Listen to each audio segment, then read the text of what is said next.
Voilà, chers frères et sœurs, je vous salue dans le nom de notre Seigneur et Sauveur Jésus-Christ. Alors, aujourd'hui, nous allons commencer une étude sur le livre de Matthieu. Donc, nous allons faire une étude sur tous les chapitres du livre de Matthieu pour que ceux qui souvent font des méditations personnelles à la maison puissent au moins avoir un certain nombre d'éléments, un certain nombre de compréhensions lorsqu'ils vont lire ce livre, lorsqu'ils vont faire ou lorsqu'ils feront des méditations personnelles. Voilà. Parce que souvent, on peut lire des livres, on peut lire des livres, des passages de la parole de Dieu, mais ce n'est pas tout le temps évident de toujours comprendre ce qui est écrit, surtout lorsqu'on est un nouveau converti. Voilà, donc souvent il est vraiment important de pouvoir méditer la parole de Dieu avec des gens qui ont peut-être un certain nombre d'années dans le Seigneur, pour que nous aussi nous puissions avoir une base, comprendre un certain nombre de choses lorsque nous lisons la parole de Dieu. Donc, nous allons commencer par le chapitre 1er. Et là, dans le Matthieu chapitre 1, nous commençons déjà à parler du premier verset. Il a dit « Généalogie de Jésus-Christ, fils de David, fils d'Abraham ».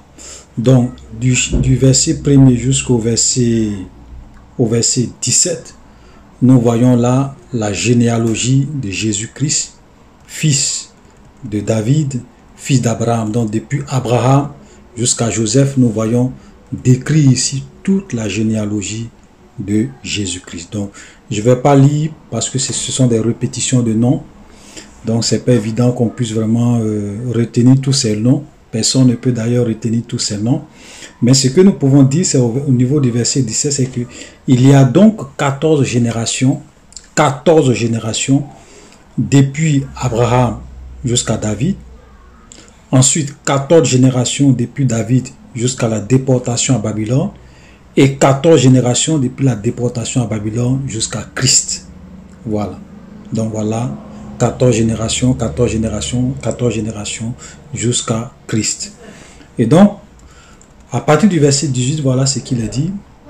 Voici de quelle manière arriva la naissance de Jésus-Christ. Marie, sa mère, ayant été fiancée à Joseph, se trouva enceinte par la vertu du Saint-Esprit avant qu'ils eussent habité ensemble. Et là, nous voyons vraiment une jeune fille qui va vraiment porter le Messie, qui va vraiment porter l'enfant Jésus, qui va vraiment porter le Christ, qui va vraiment porter le Sauveur de l'humanité dans son ventre pendant 9 mois et qui va décider, qui va accepter, d'être enceinte sans qu'elle n'ait connu un homme.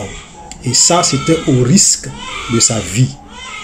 Parce que n'oublions pas qu'au temps de Marie, au temps de Joseph, au temps de Christ en Israël, les gens étaient sous la loi de Moïse. Et la loi de Moïse disait que si une jeune fille devient enceinte dans la maison de son père, sans qu'elle ne soit mariée, elle s'est prostituée dans la maison de son père, et la conséquence c'était quoi? C'était la mort. Ça veut dire que cette jeune fille-là devrait être lapidée à mort pour s'être prostituée dans la maison de son père. Et là, donc, quand l'ange va venir, parce que quand nous lisons dans d'autres passages, il est dit que c'est un ange qui va venir dire à Marie que le Saint-Esprit va la couvrir, elle sera enceinte, et l'enfant qu'elle va porter, ça sera le sauveur du monde. Et elle va accepter au prix de sa vie, au prix de sa réputation. Parce que, imaginez, si nous étions à la place, ou bien si nos sœurs, si une jeune fille était à la place de cette femme, de cette jeune fille Marie, je me demande si elle allait vraiment accepter un tel risque, parce que tu pouvais mourir, les gens pouvaient te lapider à mort pour avoir commis l'adultère ou bien la fornication dans la maison de ton père. Et puis, elle était aussi fiancée à quelqu'un. Donc, qu'est-ce que son fiancé allait dire, son fiancé allait crier à la trahison, sa réputation pouvait être ternie.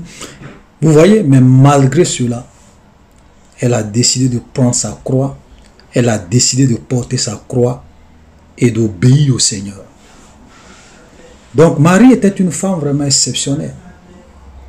Une femme vraiment exceptionnelle. Frère, vous voyez, quand nous allons arriver au ciel, nous allons voir le témoignage des gens, d'un certain nombre de femmes et d'hommes vraiment exceptionnels. C'est extraordinaire. Vous imaginez? Accepter de porter le Messie, le sauveur de l'humanité, au risque de sa vie, au risque de sa réputation. Donc, Marie était une femme vraiment courageuse, une femme qui va décider de porter sa croix, de prendre sa croix, de risquer sa vie pour obéir au Seigneur. Aujourd'hui, malheureusement, nous avons beaucoup de jeunes filles, nous avons beaucoup de personnes qui ne veulent pas risquer leur vie pour le Seigneur. Ils ne veulent pas souffrir pour Dieu. Ils ne veulent pas perdre leur vie dans ce monde pour la retrouver plus tard. Ok? On veut la gloire de ce monde, on veut la richesse de ce monde, on veut la célébrité. On n'est pas prêt à prendre notre croix. Aujourd'hui, souffrir pour Dieu n'est pas dans le langage des chrétiens, n'est pas dans le langage des enfants de Dieu. Voilà, parce qu'on leur a chanté et on leur chante matin, midi, soir un évangile de confort, un évangile de prospérité, un évangile de célébrité, un évangile de leadership, un évangile de grandeur. Ils ne sont pas armés de la pensée de souffrir. Frère, la Bible nous dit, et Paul nous le dit, que tous ceux qui veulent vivre pieusement avec Jésus-Christ seront persécutés. Et que ce n'est pas beaucoup de tribulations qu'il nous faut entrer dans le royaume de Dieu. Donc la vie chrétienne n'est pas une vie qui est toujours une vie aisée, où on a tout ce qu'on veut. C'est aussi une vie de renoncement. C'est aussi une vie de souffrance. C'est aussi une vie où on prend notre croix et on suit le Seigneur. Voilà. Et là, nous voyons déjà Marie qui va vraiment accepter de porter l'enfant Jésus au risque de sa vie. Le verset 19, voilà ce qu'il est écrit. Ok. On reprend au verset 18. Voici de quelle manière arriva la naissance de Jésus-Christ. Marie, sa mère, ayant été fiancée à Joseph, se trouva enceinte par la vertu du Saint-Esprit avant qu'ils eussent habité ensemble. Verset 19, Marie, son époux, Joseph son époux, qui était un homme de bien et qui ne voulait pas la diffamer, se proposa de rompre secrètement avec elle. Voilà aussi un homme vraiment de bien. Parce qu'il va voir que Marie, sa femme, sa fiancée, va être enceinte. Alors que ils ne sont pas mariés, lui n'a jamais couché avec elle, et elle va se retrouver enceinte. Donc quand il va voir qu'elle est devenue enceinte, il va se dire quoi? Que Marie l'a trompé. Marie vraiment l'a trompé. Mais il pouvait aller faire des scandales, il pouvait aller vraiment la dénoncer auprès des pharisiens, auprès des gens, pour que les gens viennent lapider Marie. Il pouvait même aller dans la famille de Marie, faire scandale, pour dire voilà, je suis fiancé à votre fille, elle m'a trahi, voilà, elle est enceinte alors que je n'ai jamais couché avec elle. Voilà, c'est pas une femme, c'est pas une fille qui est bien, elle n'a pas de moralité. Non. La Bible dit que Joseph, qui était un homme de bien et qui ne voulait pas la diffamer, se proposa de rompre secrètement avec elle. Frère, imaginons-nous, nous les chrétiens du 21e siècle, si nous étions à la place de Joseph, oh là là, c'est sûr qu'on allait aller faire un scandale. On va aller faire scandale à l'église, on va aller faire scandale dans la famille de notre fiancé, on va aller faire scandale, on va vraiment répandre cette rumeur-là partout, dans toute l'église, pour dire qu'elle m'a trahi, c'est une mauvaise fille, voilà ce qu'elle m'a fait. Ouais, Joseph n'était pas un homme comme ça. Joseph était un homme de bien. Il va se dire, bon, peut-être que ça peut arriver. Peut-être qu'elle a chuté, elle est tombée enceinte, ça peut arriver, mais je ne vais pas la diffamer. Je ne vais pas traîner son nom dans la boue. Voilà, je ne vais pas traîner son nom dans la boue. Je ne vais pas aller me plaindre. Je ne vais pas aller l'exposer, même si elle m'a trahi. Je ne vais pas rendre le mal par le mal. Vous voyez, Joseph, là, il a décidé de ne pas rendre le mal pour le mal. Voilà un homme de bien. Voilà un homme de bien. Et je pense que ça doit nous amener à méditer. Nous les chrétiens d'aujourd'hui, nous les hommes d'aujourd'hui, on est tellement remplis de nous-mêmes, imbus de notre personne, que nous sommes prêts à nous venger, à raconter du n'importe quoi sur les gens. Quelqu'un qui nous a fait du mal, on va le propager ça partout pour que tout le monde soit informé du mal que les gens nous ont fait. Non. Un enfant de Dieu, ce n'est pas quelqu'un qui passe son temps à diffamer, à calomnier, à rappeler. Même s'il a raison. Joseph avait raison, mais il n'a pas fait ça. Il n'a pas diffamé Marie. Voilà un homme de bien. Ça doit être une leçon pour nous. Au verset 20, comme il y pensait, voici un ange du Seigneur lui apparut en songe et dit, Joseph, fils de David, ne crains pas de prendre avec toi Marie, ta femme, car l'enfant qu'elle a conçu vient du Saint-Esprit. Elle enfantera un fils. Verset 21, et tu lui donneras le nom de Jésus, c'est lui qui sauvera son peuple de ses péchés. Vous imaginez? Et pendant qu'il est en train de penser à ça, un ange va venir pour lui dire, non, Marie, Joseph, n'aie pas peur de prendre Marie pour femme, parce que l'enfant qu'elle a conçu vient du Saint-Esprit. Si nous étions à la place de Jésus, on va leur dire, ça c'est un démon qui nous parle. Comment une femme qui n'a pas connu un homme peut tomber enceinte? Ça, c'est pas Dieu. Arrière de moi, Satan. On allait dire ça. Arrière de moi, Satan. On allait être incrédule. Mais Joseph a cru à la parole de Dieu. Il va accepter. Il va accepter de prendre Marie comme sa femme. Imaginez. Vous voyez? C'est-à-dire que tu prends une femme qui est enceinte et l'enfant qu'elle porte n'est pas de toi. Mais tu acceptes. Parce que tu te dis que cela vient de Dieu. Voilà un homme exceptionnel. Un homme extraordinaire. Ok? Et le verset 21, il dit, elle enfantera un fils et tu lui donneras le nom de Jésus. C'est lui qui sauvera son peuple de ses péchés. Vous voyez ici, il dit, la Bible dit que tu lui donneras le nom de Jésus. C'est lui qui sauvera son peuple de ses péchés. Vous voyez? Donc, quand on lit l'évangile de Jean, quand on lit l'évangile de Matthieu, le premier chapitre de cet évangile, la première fois que le nom de Jésus est mentionné, c'est en rapport avec celui qui vient pour sauver son peuple de ses péchés. Vous voyez? Tu lui donneras le nom de Jésus, c'est lui qui sauvera son peuple de ses péchés. Donc, dès qu'on parle du nom de Jésus, on lit cela au péché. Celui qui vient pour nous sauver de nos péchés. Ce n'est pas celui qui vient pour nous rendre prospères. Ce n'est pas celui qui vient pour nous rendre multimilliardaires. Ce n'est pas celui qui vient pour nous amener à dominer ce monde, à gouverner ce monde. Toutes ces doctrines des démons que les gens prêchent aujourd'hui dans les églises pour égarer les gens. Jésus, c'est lui qui sauvera son peuple de ses péchés. C'est pour cela que, frère, tu ne peux pas te dire que tu suis Jésus si tu vis dans le péché, si tu pratiques le péché, si tu marches dans le péché, si tu dors dans le péché, si tu te plais dans le péché, tu n'es pas chrétien. Parce qu'on dit Jésus est venu pour nous sauver.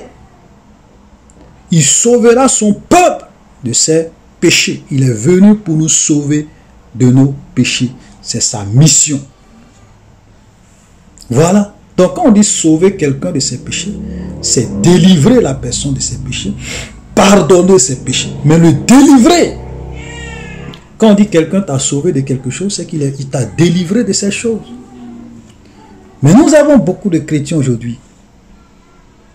Jésus ne fait que pardonner leurs péchés, mais ils sont vaincus par le péché. Ils sont dominés par le péché.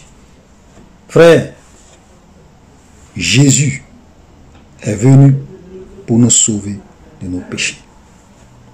C'est pour cela que si tu vis dans le péché, demande à Jésus, prie le Seigneur, jeûne, cherche sa face, dis Seigneur, tu es venu pour me délivrer de mes péchés. Ce n'est pas normal que je continue à être dominé par ce péché, à être vaincu par ce péché. Et frère, je t'assure que Dieu qui est fidèle, si tu le cherches, tu vas le trouver. Il se laisse trouver par ceux qui le cherchent. Il a dit, venez à moi, vous tous qui êtes fatigués et chargés de péché, et je vous donnerai du repos. C'est sa mission qui est là. Il est venu pour nous donner du repos. Il est venu pour donner du repos à tous ceux qui sont fatigués, à tous ceux qui sont chargés de péché, à tous ceux qui en ont marre avec le péché, à tous ceux qui sont dominés par le péché et qui veulent être libres. Jésus dit, venez à moi, vous tous qui êtes fatigués et chargés de péché, et je vous donnerai du repos. Vous savez, la vie de péché, c'est une vie de servitude. Tu cherches les femmes à gauche, à droite. Tu es un esclave. Tu détournes le fonds à gauche, à droite. Tu es un esclave. Tu ne peux pas faire des jours sans convoiter une femme, sans regarder des films pornographiques. Tu es un esclave. Jésus a dit, chacun est esclave de ce qui a triomphé de lui. Donc si le péché a triomphé de toi, tu es un esclave. Et laisse-moi te dire, il y a de l'espoir pour toi. Parce que Jésus est venu pour te délivrer de cette vie d'esclavage, de cette vie de servitude, de cette vie de domination du péché, de cette vie de domination où tu n'es même pas libre, tu es esclave. Jésus est venu pour toi. Verset 21, je reprends la lecture. Elle enfantera un fils. Tu lui donneras le nom de Jésus. C'est lui qui sauvera son peuple de ses péchés. Au verset 22, tout cela arriva afin que s'accomplisse ce que le Seigneur avait annoncé par le prophète. Voici, la vierge sera enceinte. Elle enfantera un fils. On lui donnera le nom d'Emmanuel, ce qui signifie Dieu avec nous. Joseph s'étant réveillé fit ce que l'ange du Seigneur lui avait ordonné.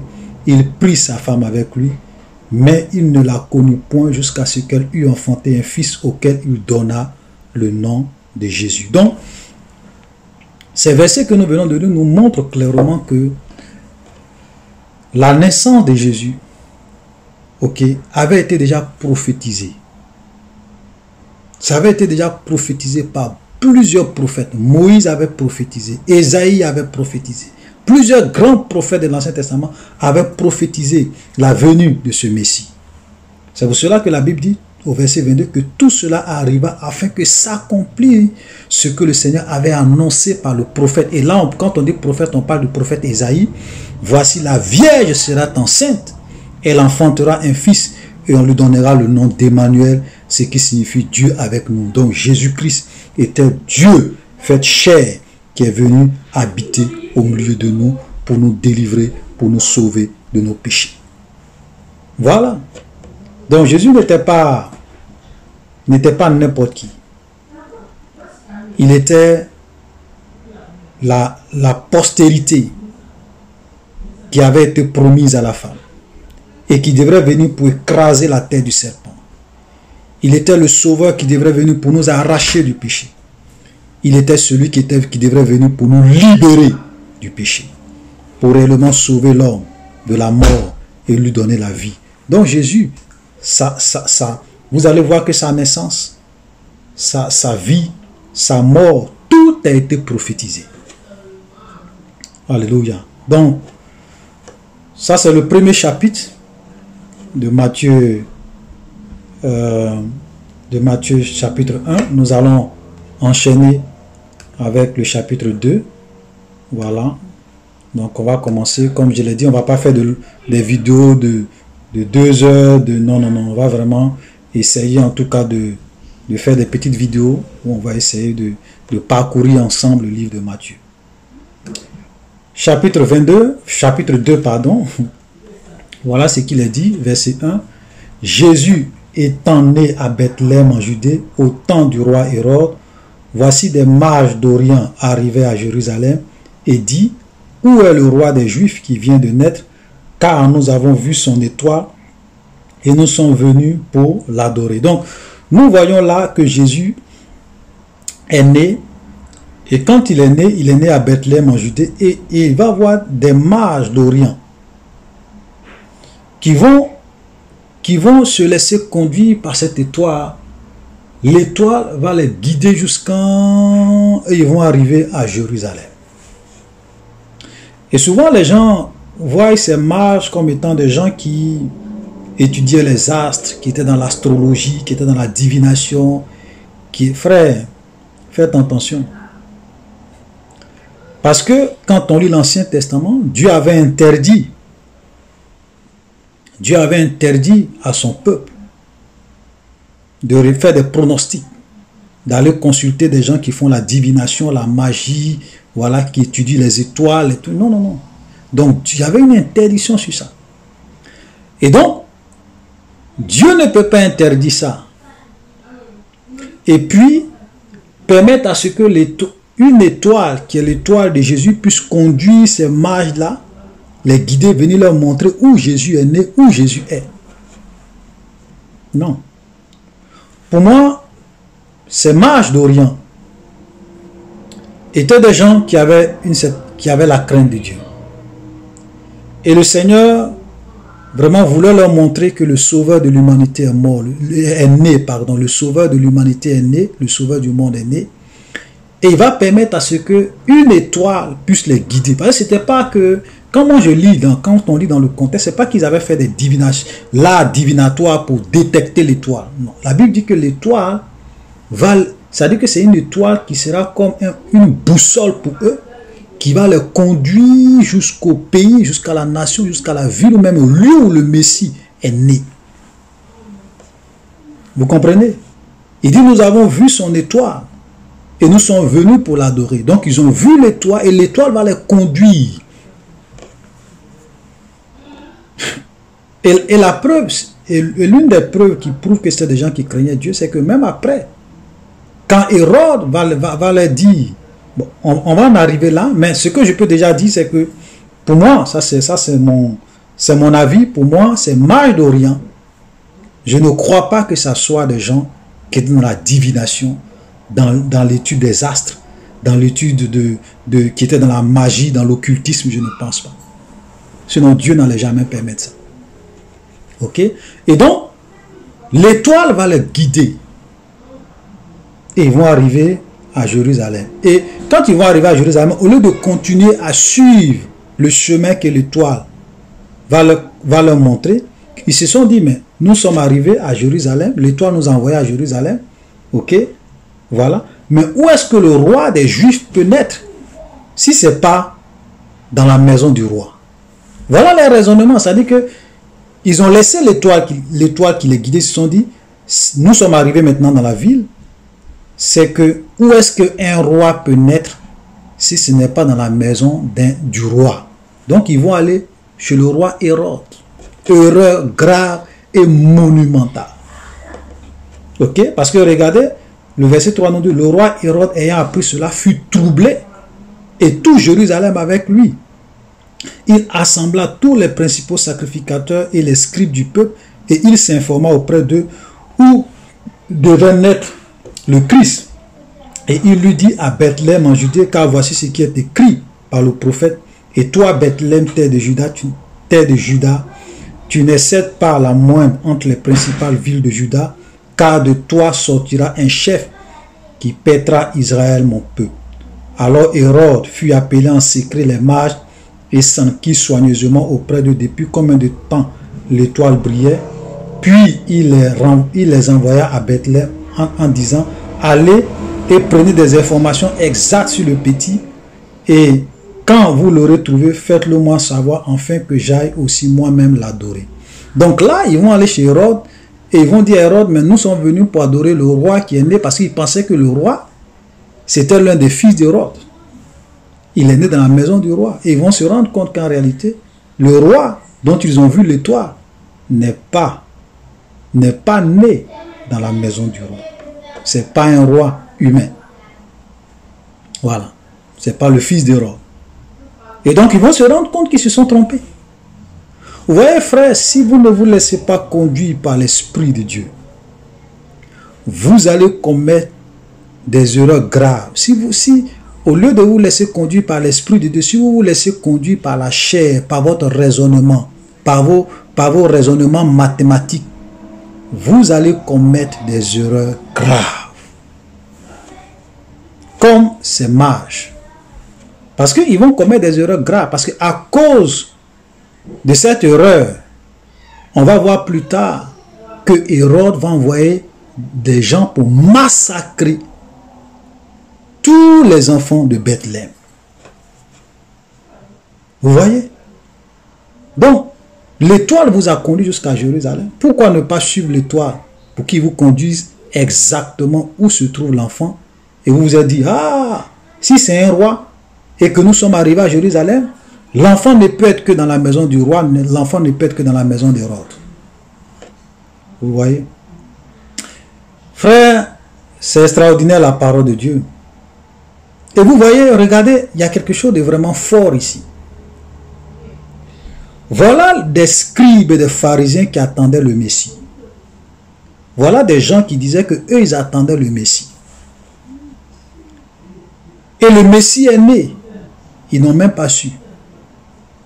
Et Dieu allait susciter des gens qui ne sont même pas des Juifs, qui sont loin de la nation d'Israël.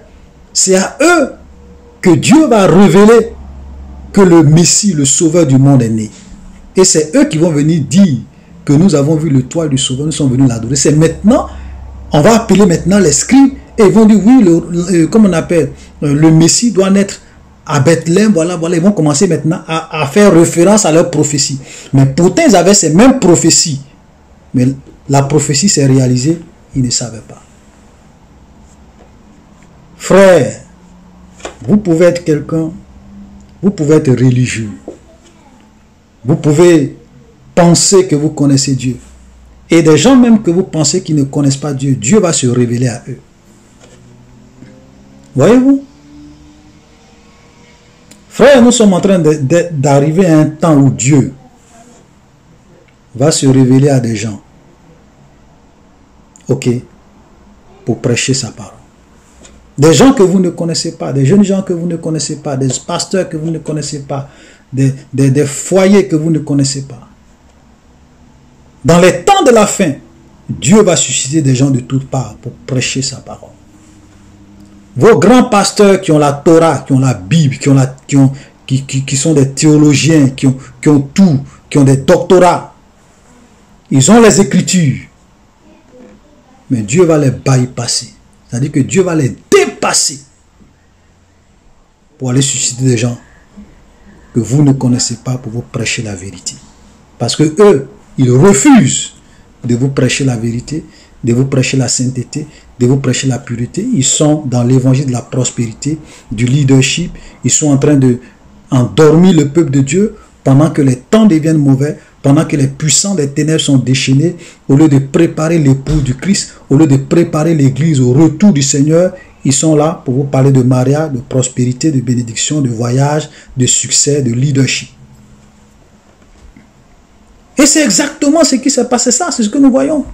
Des mages d'Orient ont su que le Messie est né. Mais ceux qui avaient la prophétie, ceux qui avaient la Bible, ceux qui avaient l'Ancien Testament, ceux qui avaient toutes les prophéties de l'Ancien Testament, ne savaient pas que le Messie est né. Voilà comment Dieu travaille. Dieu, frère, les gens ne connaissent pas Dieu. Les gens ne connaissent pas Dieu. Ils pensent que Dieu, c'est ce qu'ils croient. Dieu ne fait pas d'acception de personne. Alléluia. Nous allons continuer. C'était une parenthèse.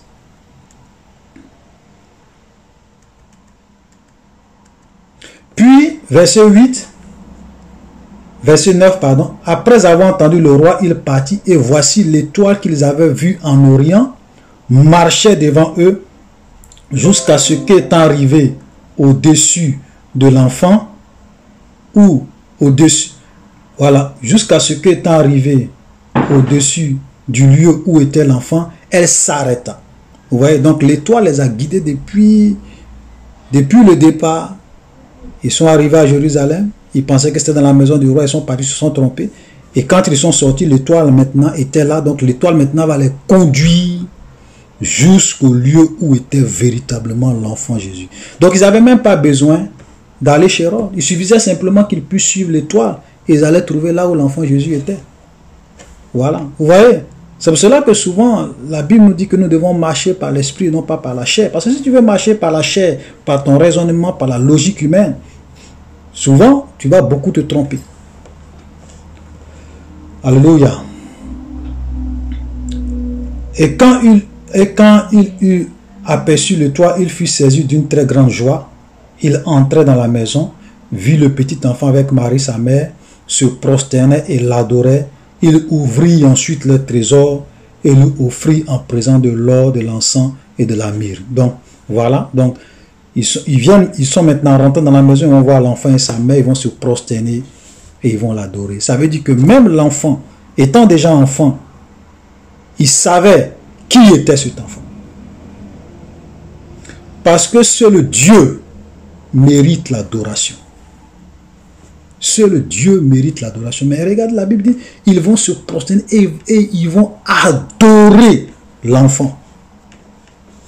Parce qu'ils savaient que l'enfant qui est là, c'est le Messie, c'est Dieu, Emmanuel, Dieu parmi nous.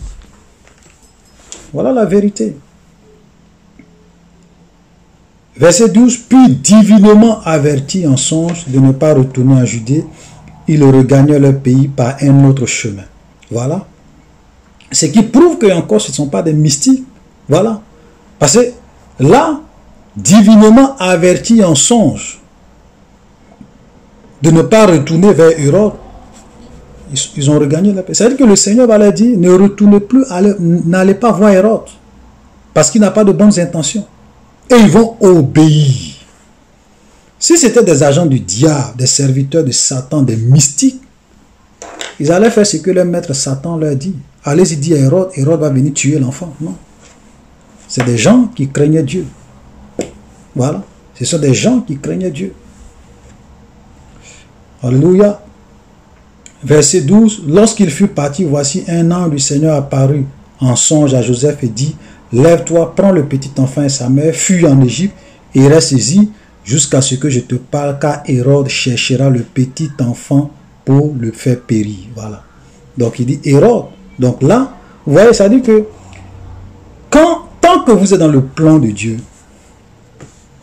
rien ne peut vous arriver.